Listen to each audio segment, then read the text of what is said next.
Shalom. This week's Sedra is Sedra Bo. In this week's Sedra, we've opened up with the plague of locusts. And, like the 7 plagues before this one, Moshe and Aaron come to Paroah and warn him. Hashem says, you got to let the people go. If you don't let the people go, I'm going to send this plague of locusts. And it's going to be really bad. You're not going to be able to see the earth. It's going to be worse than any plague you have ever seen before and any plague that you're ever going to see again. Anything that survived the plague of hail, which was fiery balls of ice that came down and destroyed most of the vegetation in the land of Egypt. Anything that happened to survive that will now die.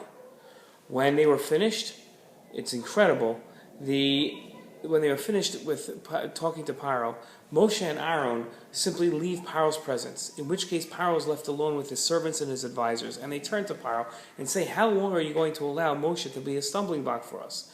Don't you know that Egypt is already lost? In his amazing continuance of absurdity, Paro didn't free the Jews, and instead he allowed the locusts to ascend all over the land of Egypt. They alighted within all of the borders of Egypt. It was incredibly severe. Before them, there was never a locust plague like this, and there never will be again like it. It obscured the entire earth.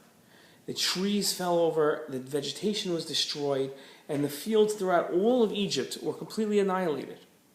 Had Paro simply let the Jews, his country wouldn't have suffered at all. What would cause Paro to continue to act in such an illogical manner? It didn't make any sense. We know that Pirkei Avos is a collection of ethical sayings by our sages. It's a collection of Mishnayos. And in the first chapter, Hillel, the sage, is quoted as having said, one who advances his name destroys his name. The meaning is that one who looks to increase the honor of his name will end up achieving the exact opposite of his goal.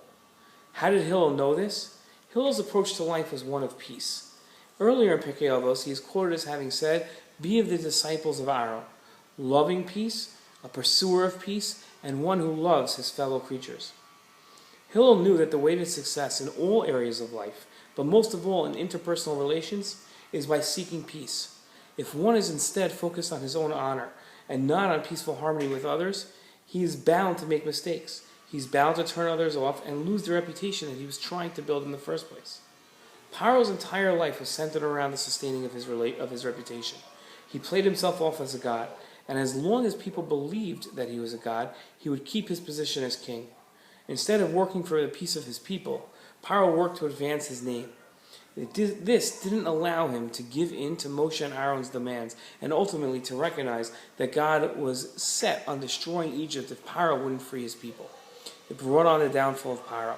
In an amazing way, Pirkei Avos, a saying of Hillel, explains Paro's behavior from thousands of years before. It's a lesson for all of us and where our values and our priorities should be focused. Shabbat Shalom.